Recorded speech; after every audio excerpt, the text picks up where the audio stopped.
Halo Al boleh tolongin nggak? Aku nggak sengaja nih nyerempet orang. Tolong cepet datang kemari ya Al. Halo Dil. Oh, bentar Dil, aku tuh ke situ. Oh, kenapa dia Dil? Kepalanya berdarah dulu. Oh, iya, aku Tolong telepon tenaga medis aja. Halo Pak. Ya halo, kenapa? Iya Pak, ini ada kecelakaan Pak di Jalan Kos Askia, di dekat Kos Askia. Oh, baik di mana, di sekitaran Kos Askia ya? Tolong kirim tenaga medis ke sini ya Pak ya. Baik, kami akan segera mengirimkan tenaga medis beserta ambulan ke sana. Baik, terima kasih. Oke, terima kasih Pak. Pertama kita akan melakukan aktu yang pertama alert Pak dengan cara memanggil-manggil, kemudian jika tidak respon maka kita lakukan verbal yaitu Pak, jika tidak merespon juga maka kita lakukan PIN dengan memberikan rangsangan, kemudian tidak responsif juga maka kita akan melakukan RW.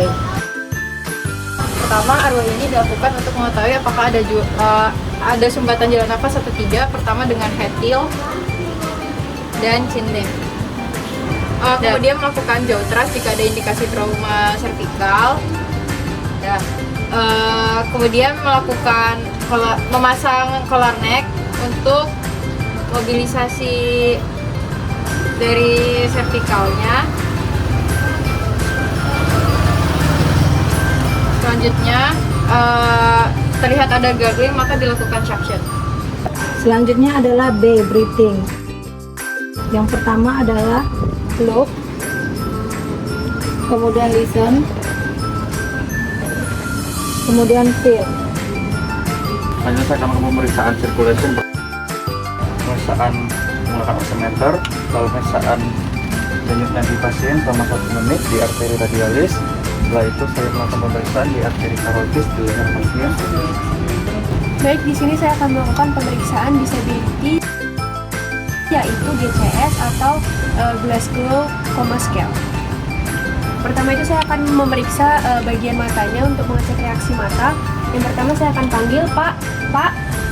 Yang kedua saya akan tepuk Pak. Selanjutnya saya akan memberikan rangsangan nyeri. Baik.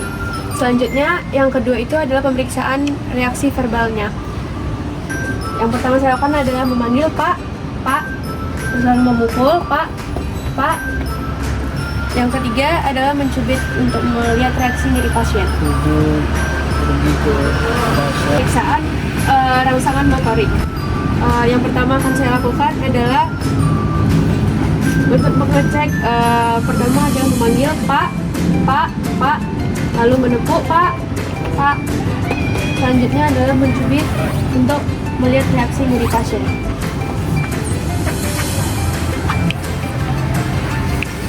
Oke, baik. Kemudian pemeriksaan primary atau exposure. Yang pertama di sini kita harus memastikan dulu karena pasien setelah melakukan pemeriksaan dari A sampai D.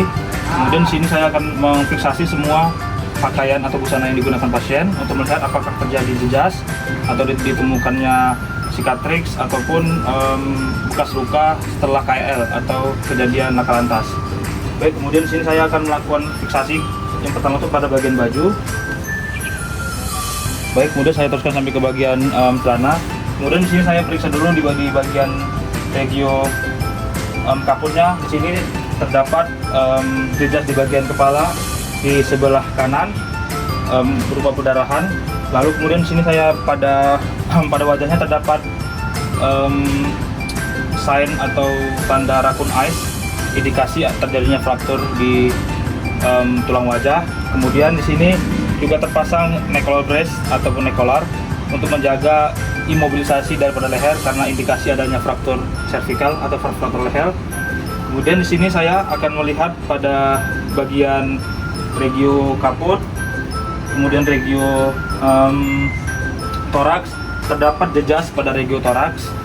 Lalu kemudian saya lihat di bagian ekstremitas superiornya. Di sini kebetulan sudah terpasang juga saturasi pasien. Kemudian saya lepas saturasinya. Saya lihat apakah adanya indikasi krepitasi, adanya fraktur di bagian ekstremitas superior dextra maupun sinistra. Yang pertama saya akan melakukan pemeriksaan krepitasi untuk mencari apakah ada kejadian fraktur pada tulang panjang pasien.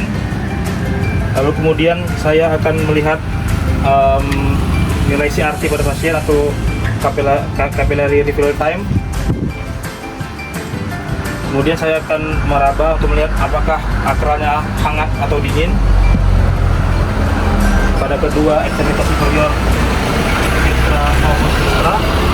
Kemudian saya pindah ke bagian setelah saya melakukan pemeriksaan di ekstremitas superior inferior, superior dex sinistra dan juga regio abdomen.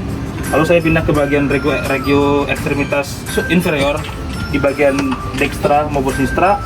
Setelah saya fiksasi di bagian celananya, terdapat atau nampak fraktur fraktur exposed bone pada bagian femoral pada bagian femoral sinistra.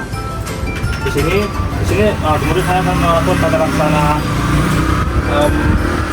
balut bidai. Yang pertama itu diawali dengan sterilisasi di bagian luka atau di bagian jejas. Kemudian setelah saya melakukan tata laksana dengan menggunakan bidai, ibaratkan sudah tertempel spot pada kaki pasien. Setelah saya sterilkan atau saya bersihkan daripada jejas dan bekas patahan dan juga sisa patahan-patahan tulang pasien, saya lakukan bidai untuk menjaga mobilisasi atau imobilisasi daripada pasien. Oke. Kemudian saya juga periksa di bagian akral inferiornya dan juga saya lakukan pengecekan tes CRT pada kaki kanan maupun kaki kiri. Kemudian saya cek juga untuk akralnya apakah teraba hangat atau dingin. Oke, setelah saya fiksasi dan saya temui ada beberapa jejas baik di bagian kepala, di bagian wajah untuk racun eyes-nya, lalu di bagian toraks terdapat jejas akibat kecelakaan lalu lintas tadi. Kemudian terdapat juga fraktur femoral sinistra dan nampak bone expose atau tulang terkeluar atau tulang terbuka. Saya lakukan tata laksana balut bidai pasca sterilisasi atau pasca pembersihan. Kemudian saya